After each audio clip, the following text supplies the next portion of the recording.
আজকে আমাদের মাঝে হচ্ছে ওড়ার প্রতিযোগিতা। দেখি কে আগে উড়ে ওই উঁচু গাছের ডালে গিয়ে বসতে পারে। আমি এগিয়ে যাব কুহু, আমি এগিয়ে যাব। আমি আজকে হব বিজয়ী। না না, আমি এগিয়ে যাব। পারবে না, কেউ আমার থেকে বেশি উঠতে পারবে না, পারবে না। ছানারা সবাই মিলে এভাবেই মুক্ত আকাশে উড়ার প্রতিযোগিতা করতে থাকে। কিন্তু এই সুন্দর দৃশ্যের আড়ালে বনের দুই প্রান্তে দুই ছানার ছিল ভীষণ মন খারাপ। একটি হলো পরিকন্যা মুক্ত, অন্যটি ছিল টুনির মেয়ে টুকির।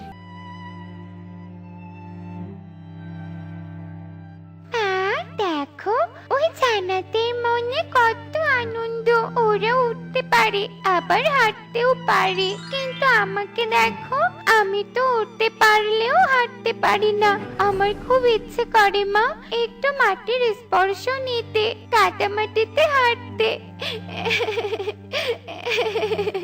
কাঁদিস না রে মা, এই পৃথিবীতে সবাই পরিপূর্ণভাবে আসে না। জীবনে যে সবকিছু পেতে নেই, তোর থেকেও খারাপ অবস্থায় কেউ আছে।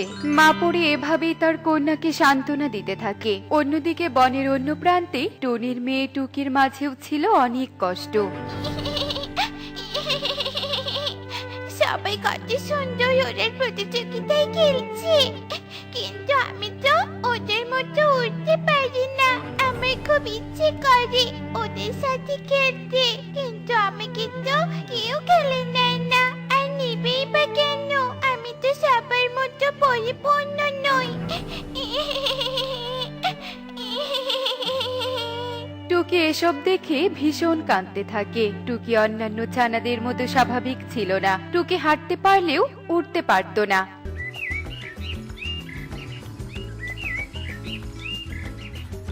একি রে মা, তুই স্কুলে যাওয়ার জন্য তৈরি হয়েছিস? সত্যি আমার মেয়েটা কত শান্তশিষ্ট। আমার মেয়েটাকে স্কুলে যাওয়ার জন্য বলতেই হয় না।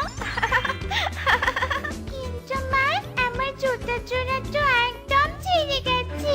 এসব জুতা পরে আমি হাঁটতে পারি না মা, আমার পা একদম ছিলে যায়। আমাকে এক জোড়া নতুন জুতা কিনে দিবে মা?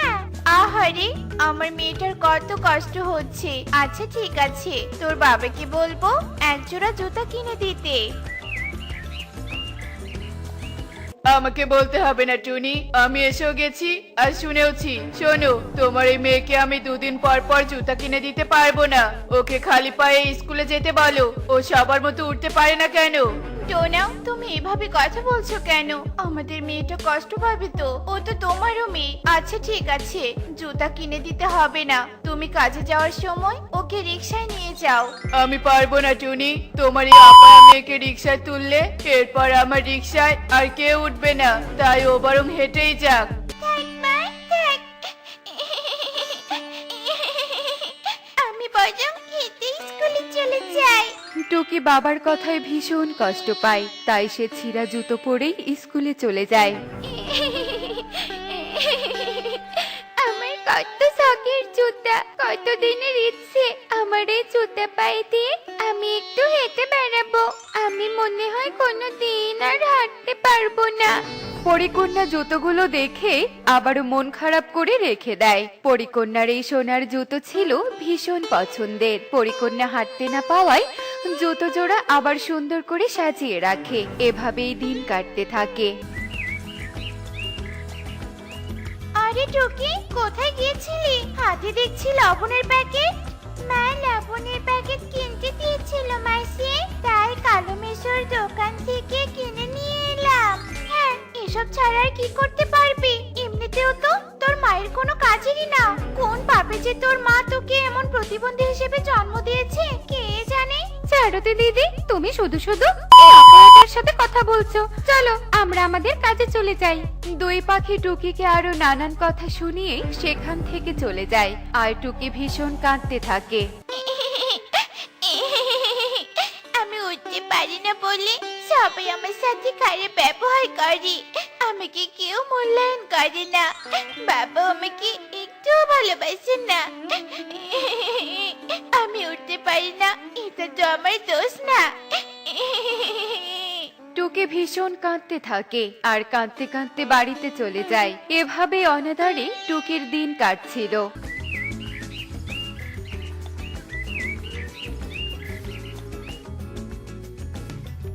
তাড়াতাড়ি পা চালিয়ে স্কুলের দিকে চলে যাই। আজ স্কুলে যেতে অনেক দেরি হয়ে গেছে বাবা। ক্লাস মনে হয় করতেই পারবো না। এদিকে হেঁটে যেতে ভীষণ কষ্ট হচ্ছে।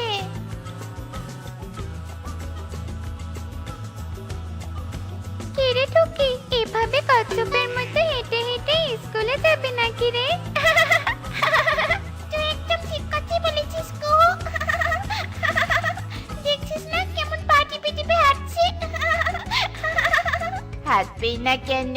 দেখছিস না তোরা, ও ছেঁড়া জুতো পরেছে। তোরা তো আমার বন্ধু হোস, তাহলে বন্ধুর সাথে কেউ এমনটা করে? আর তোরা জানিস না কারণ দুর্বলতা নিয়ে মজা করা একদম ঠিক নয়। কে তোর বন্ধু শুনি? তুই আমাদের বন্ধু না। এই চল সবাই, আমাদের ঠিক সময় ক্লাসে যেতে হবে। সব ছানারা উড়ে ক্লাসে চলে যায় আর টুকি এক দৃষ্টিতে তাদের উড়ে যাওয়ার দিকে তাকিয়ে থাকে। টুকি ধীরে ধীরে ক্লাসের দিকে এগিয়ে যায়। হে কি রে মা, তুই আজও তোর জুতো জোড়া নিয়ে কান্না করছিস? তোকে না কতবার বলেছি এভাবে কান্নাকাটি একদম করবি না, আমার যে কষ্ট হয়। তুমি জানো মা, এই জুতো আমার কত প্রিয়।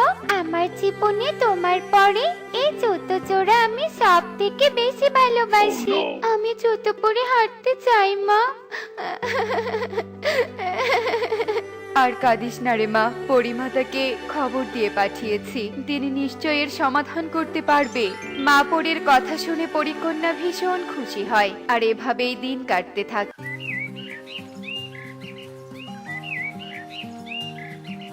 কি হলো মা, তুমি তো পরিমাতার কাছে গিয়েছিলে, তাহলে খালি হাতে ফিরে এলে যে? পরিমাতা কিছু বলেনি? আমি কি হাঁটতে পাবো বলেছে? হ্যাঁ বলেছে রে মা, বলেছে যে যদি তুই তোর পছন্দের জিনিস কাউকে দান করে দিতে পারিস আর তা দ্বারা তার কোনো উপকার হয়, তাহলে তুইও হাঁটতে পারবি। পছন্দের জিনিস? হ্যাঁ, আমার এই সোনার জুতো আমার অনেক পছন্দের। তবে এই জুতো দিয়ে অন্য কারো উপকার কি করে হবে মা? তোকে তো আমি বলতেই ভুলে গিয়েছিলাম রে মা, এই জুতা পায়ে দিলে উঠতে পাওয়া যায়, আর যদি কোনো পাখি এই জুতা পরে হাঁটে তাহলে সেই জুতো থেকে হিরে ঝরবে। তাহলে তো আমাকে কোনো গরিব আর উঠতে পারে না এমন পাখিকে দিতে হবে মা। আমি নিচে হাঁটার জন্য এতটুকু কষ্ট করব মা? আমি বনে গিয়ে এমন কোনো পাখিকে জুতো জোড়া দান করে দিব যে হাঁটতে পারে না আর খুবই গরিব। কিছু পেতে হলে তো কিছু দিতে হয়। পরিকন্যা খুশি মনে সোনার জুতো হাতে নিয়ে পাখি রাজ্যে এসে নামে আর একটা গাছের নিচে দাঁড়িয়ে পড়ে। আরে বাহ পরিকন্যা, তুমি তো দেখছি অনেক সুন্দর উঠতে পারো। কেন তুমি উঠতে পারো না বুঝি? না পরিকন্যা। এরপর টুকি পরিকন্যাকে তার কষ্টের সমস্ত কথা খুলে বলে। আহারে তুমি আর কেঁদো না, তুমি এই সোনার জুতো পরে নাও, তাহলেই তুমি উঠতে পারবে। পরিকন্যার কথা শুনে টুকি বেশ অবাক হয়ে যায় আর টুকি সোনার জুতা পরতেই টুকি উঠতে পারে। ইয়ে কি মজা, কি মজা, আমি উঠতে পারছি। ইয়ে। আরে আরে, আমিও তো দেখছি হাঁটতে পারছি, তাহলে কি মায়ের কথা সত্যি হলো? আজ আমার কত আনন্দ লাগছে। কিন্তু এসব কি করে সম্ভব পরিকন্যা? এরপর পরিকন্যা টুকিকে সবটা খুলে বলে। আজ থেকে তুমি এই জুতো পরেই উঠবে টুকি। আর শোনো, এই জুতো পরে যদি তুমি হাঁটো তাহলে জুতো থেকে হিরে ঝরবে। তোমাদের আর কোনো কষ্ট থাকবে না, তুমি অন্যকে সাহায্যও করতে পারবে। এবার তবে আমি আসি, আজ আমি নদীর পাড়ে মজা করে হাঁটবো। আর আজ আমি মজা করে আকাশে উড়ে বেড়াবো। তোমাকে অনেক ধন্যবাদ বন্ধু, অনেক ধন্যবাদ। এরপর দুজন দুদিকে চলে যায়। ওরা দুজনেই আজ ভীষণ খুশি। আরে টুকিমা, তুই উড়ছিস কি করে? আর তোর পায়ে ওসব কিসের জুতা? কেমন চকচক করছে, সোনার নাকি? শুধু কি সোনা, এই দেখো মা। টুকি হাঁটতে থাকে আর টুকির জুতা থেকে হীরা ঝরতে থাকে। হে দেখে তো টোনাটুনি ভীষণ অবাক হয়ে যায়। আমি তোর কাছে কি করে যে ক্ষমা চাইবো রে মা। আমার নিজের কাছেই লজ্জা লাগছে। এসব হিরে সম্পদ আমি কিছুই চাই না রে মা, পারলে আমাকে ক্ষমা করে দিস তুই। ক্ষমা চেয়েছো আর কি বলবো টোনা, দেখলে তো আমার মেয়েটা আজ পরিপূর্ণ। টুনি ভীষণ খুশি হয়। টুকি ওর বাবাকে ক্ষমা করে দেয়। এভাবেই কদিন কেটে যায়। টুকির কথাও বনের চারদিকে ছড়িয়ে পড়ে আর সবাই লজ্জিত হয়ে নিজেদের ভুল বুঝতে পারে আর টুকিকে আপন করে নেয়। দেখলে তো বন্ধুরা, জীবনে আমরা কেউই পরিপূর্ণ নই। আমাদের কোথাও না কোথাও অপূর্ণতা থেকে যায়। তাই অন্যদের দুর্বলতা নিয়ে আমাদের কখনো মজা করা ঠিক না। বনের ছোটখাটো ব্যবসায়ী টোনা, সে সব সময় কাজেই ব্যস্ত থাকে। টোনার বাড়িতে টোনার দুটো বউ, বড় বউ টুনি আর ছোট বউ মুন্নি। টুনির সন্তান হয়নি বলে টোনা মুন্নিকে বিয়ে করেছিল। এখন মুন্নির একটা ফুটফুটে মেয়ে ছানা আছে। মুন্নি সারাদিন তার মেয়েকে নিয়েই থাকে আর টুনিকে সংসারের সমস্ত কাজ করতে হয়। কিন্তু সংসারের সব কাজ করেও টুনি অবহেলা ছাড়া কিছুই পায়নি। তোমার থালা বাসন মাজা কত দূর আর কত সময় লাগবে? হ্যাঁ, আমি তো কাজ করছি, তাছাড়া তুইও তো একটু কাজ করতে পারিস। এখন তো মেয়েটা ঘুমাচ্ছে। কি আমি কাজ করব? আমি এই বাড়িতে কাজ করতে আসিনি। মুন্নি, কাজ তো করতেই হবে, এতে রেগে যাওয়ার কি আছে বোন? শোনো, তোমাকে বলে দিলাম, খবরদার আমাকে কাজ করতে বলবে না। এ বাড়িতে সব কাজ তোমাকেই করতে হবে। কেন কেন আমি একা কেন করব? আমি যেমন এবাড়ির বড় বউ, তুইও এবাড়ির বউ, কাজ তো দুজনকেই করতে হবে। দুজনে বউ হলে কি হবে? তোমাকে তো এই বাড়িতে রেখেছি শুধু কাজ করানোর জন্যই। আরে কি হয়েছেটা কি? দুজনে কি নিয়ে এত তর্কাতর্কি করছো? ওগো দেখে যাও, তোমার বড় বউ বলছে আমাকেও নাকি এই সংসারের অর্ধেক কাজ করতে হবে। হ্যাঁ বলেছি, কাজ করবে না তো কি করবে? আমি একা আর কত কাজ করব? শোনো টুনি, তুমি তো আমাকে কোনো সন্তান দিতে পারোনি। ছোট বউ সন্তান দিয়েছে বলে কি তুমি ওকে হিংসা করছো? এ কি তুমি এসব কি বলছো? আমি কেন ওকে হিংসা করব?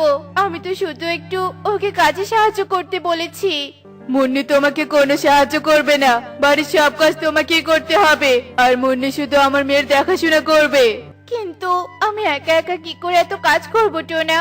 আগে যেভাবে করেছো এখনো সেভাবেই করো। আমি যেন আর কোনোদিন এ ব্যাপার নিয়ে দুজনকে ঝগড়া করতে না দেখি। এখন তাড়াতাড়ি আমাকে খেতে দাও তো, আমাকে আবার বেরোতে হবে। আচ্ছা ঠিক আছে, তুমি ঘরে গিয়ে বসো, আমি এক্ষুনি খাবার নিয়ে আসছি। শোনো টুনি, আমি যাচ্ছি। আর হ্যাঁ, তুমি মুন্নির কথা মতো বাড়ির সব কাজ করে রেখো। আচ্ছা ঠিক আছে টোনা। এ কথা বলে টোনা কাজে চলে যায় আর মুন্নি টুনিকে বলে, শুনলে তো কে বলে গেল? যাও এবার গিয়ে সব কাজগুলো শেষ করে এসো। আচ্ছা ঠিক আছে, যাচ্ছি। এরপর টুনি সব কাজ করার জন্য ঘরে যায় আর মুন্নি তার মেয়েকে নিয়ে বাহিরে বসে থাকে। ঠিক তখনই সেখানে সুখী চলে আসে। কেমন আছিস মুন্নি? আর তোর মেয়েটা কেমন আছে? হ্যাঁ ভালোই আছে সুখী দিদি, আর আমার মেয়েটাও ভালো আছে। কোথায় ভালো আছিস? তোদের দেখে তো মনে হচ্ছে ভালো নেই। তাই এই ছোট্ট মেয়েকে নিয়ে কি সংসারে সব কাজ করছিস? তো শরীরের অবস্থা হয়েছে তোর? কি যে বলো না, আমি কাজ করতে যাব কেন? কাজ করার জন্যই তো বড় বউ রেখেছি। হ্যাঁ হ্যাঁ, বলেও একটা কাজও করবি না। কি সুন্দর মেয়ে তোর। ওই টুনির তো বাচ্চা কাচ্চা নেই, সে কিন্তু এই সংসারটা তোর কাছ থেকে কেড়ে নিতে চাইবে। কি যে বলো সুখী দিদি, ওর এত সাহস হয়নি। সাহস হয়নি? সাহস হতে কতক্ষণ? নিজে একটু সতর্ক থাকলে ক্ষতি কি? তুমি ঠিকই বলেছো, তারপরেও আমাকে সতর্ক থাকতে হবে। হ্যাঁ হ্যাঁ, তাই করিস। তো টুনিকে তো কোথাও দেখছি না, কোথাও গেছে নাকি? কোথায় আর যাবে, ঘরে কাজ করতে পাঠিয়েছি। আচ্ছা ঠিক আছে, তাহলে এবার আমি যাই। আর যা যা বললাম সব মনে রাখিস। হ্যাঁ হ্যাঁ মনে রাখবো। এরপর সুখী সেখান থেকে চলে যায় আর এভাবেই কিছুদিন চলছিল।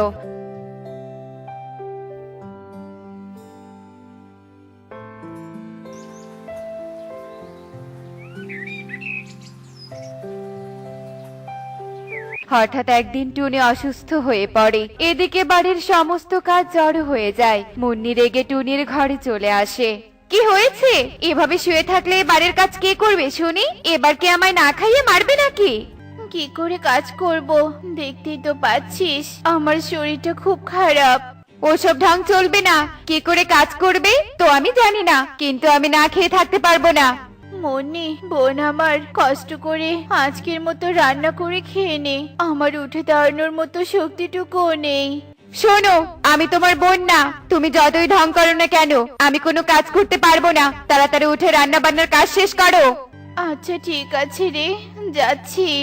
এরপর টনি অসুস্থ অবস্থায় বাড়ির সব কাজ শেষ করে আর মনে মনে ভাবে যে এই বাড়ি থেকে চলে যাবে। না না, এই বাড়িতে আমি আর থাকবো না। সারাদিন এত কাজ করার পরেও শুধু অবহেলা আর অবহেলা।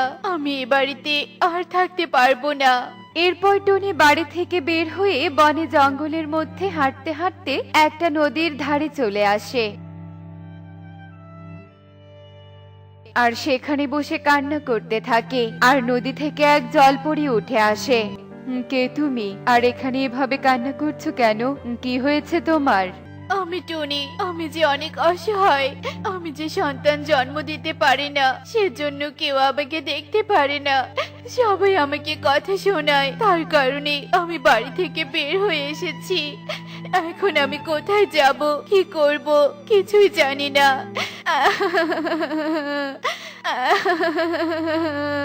এভাবে তুমি কান্না করো না টুনি। আমাদের সবকিছুই যে সৃষ্টিকর্তার দেয়া, তবে আমি তোমাকে থাকার একটা ব্যবস্থা করে দিতে পারি। জলপরীর এসব কথা শুনে টুনি ভীষণ খুশি হয় আর সেই জলপরি টুনিকে দুটি ফল দেয়। একটি ছিল আপেল আর অন্যটি ছিল পেয়ারা। এ কি, তুমি তো আমাকে থাকার ব্যবস্থা করে দিতে চেয়েছিলে, কিন্তু তুমি যে আমাকে দুটো ফল দিয়ে দিলে। হ্যাঁ হ্যাঁ, এই ফল দুটোই তোমাকে সাহায্য করবে। জলপুরীর কথা যে আমি কিছুই বুঝতে পারলাম না। এই ফল দুটো আমাকে কি করে সাহায্য করবে? এসব বলে টুনি ফলগুলোকে নিচে রাখে আর তখনই দুই ফল থেকে দুটো বাড়ি তৈরি হয়। আর এসব দেখে টুনি তো বেশ অবাক হয়ে যায়। আরে, এসব আমি কি দেখছি? এ তো আপেল ঘর আর পেয়ারা ঘর একসাথে। এরপর টুনি প্রথমে আপেল ঘরে ঢুকে পড়ে আর সেখানে দেখে অনেক টাকা পয়সা। আর এসব দেখে তো টুনি অবাক হয়ে যায়। এরপর টুনি পেয়ারা ঘরে গেলে সেখানে শুধু বিছানা আর কিছু খাবার ছিল। এসব দেখে টুনি বলে, আমি এই পেয়ারা বাড়িতেই থাকবো। আমার কোনো ধন রত্নের প্রয়োজন নেই, একটু শান্তিতে থাকতে পারলেই হবে। এসব কথা পেয়ারা ঘর শুনতে পায় আর টুনির এমন ব্যবহারে সে খুশি হয়ে যায় আর সেই পেয়ারা ঘরটি কথা বলতে থাকে। টুনি, তুমি অনেক ভালো, যার কারণে তুমি আমার ঘরটি পছন্দ করেছো। অন্য কেউ হলে তো আমার ঘরটি পছন্দ করতো না, কারণ ওই আপেল ঘরে অনেক ধনরত্ন আছে, কিন্তু তুমি ওই সব কিছু নাওনি। হ্যাঁ, কারণ এগুলো কিছুই আমার চাই না। আমি সুন্দরভাবে সুস্থভাবে জীবনযাপন করতে চাই। তোমার কথা শুনে আমি অনেক মুগ্ধ হয়ে গেছি টুনি। তুমি এখন থেকে ঘরেই থাকবে, আর তোমার যা প্রয়োজন হবে তুমি আপেল ঘরের থেকে নিয়ে আসবে। এসব শুনে টুনি অনেক খুশি হয়ে যায় আর তারপর টুনি সেখানেই থাকতে শুরু করে। টুনি অনেক সুখের দিন কাটাচ্ছিল। অন্যদিকে টোনা ও মুন্নি বলতে থাকে, টনি, কোথায় চলে গেলে তুমি? আমি যে তোমার সাথে অনেক বড় অন্যায় করেছি তোমার সন্তান নেই বলে। কোথায় গেলে টুনি? ফিরে এসো। এসব বলে টোনা অনেক আফসোস করতে থাকে আর এভাবে বেশ কিছুদিন কেটে যায়।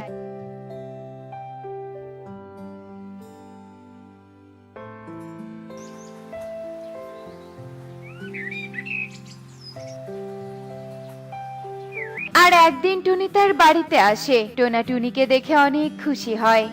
টুনি, তুমি এসেছো? তুমি আমাকে ক্ষমা করে দাও টুনি, আমি অনেক বড় অন্যায় করেছি, তুমি আমাকে ক্ষমা করে দাও। তুমি কেন ক্ষমা চাচ্ছ টোনা? আসলেই তো আমার তো কোনো সন্তান নেই। কে বলেছে দিদি? টুকি আমাদের দুজনেরই মেয়ে দিদি। তুমি আমাকে ক্ষমা করে দাও। আমি তোমার উপর অনেক অত্যাচার করেছি, অথচ এসব কোনো কিছুই তুমি মনে রাখোনি। তুমি আমায় ক্ষমা করে দাও দিদি, ক্ষমা করে দাও। এসব কি বলছো তোমরা? আমি তো তোমাদের কখনো পর ভাবিনি। তাহলে আজ থেকে আমরা সবাই মিলেমিশে থাকবো, দুজন মিলে সংসারের সব কাজ করব। আর এই মেয়ে বড় হয়ে জানবে ওর একটা না, ওর দুটো মা। টোনা ও মুন্নি তাদের ভুল বুঝতে পেয়ে টুনির থেকে ক্ষমা চায়। টুনি তাদের ক্ষমা করে দেয় আর টুনি সেই আপেল ঘর ও পেয়ারা ঘর রেখে তার পরিবারের কাছে চলে আসে। এরপর তারা দুই সতীন দুই বোনের মতো একসাথে মিলেমিশে থাকতে শুরু করে, যার ফলে তারা সুখে শান্তিতে বসবাস করতে থাকে। দেখলে তো বন্ধুরা, ক্ষমা করা মহৎ গুণ। এমনই সব মজার মজার শিক্ষণীয় টুনি পাখির গল্প দেখতে আমাদের সাথেই থেকো। আর গল্পটি কেমন হয়েছে তা কমেন্টে জানাতে ভুলো না কিন্তু। Bye bye.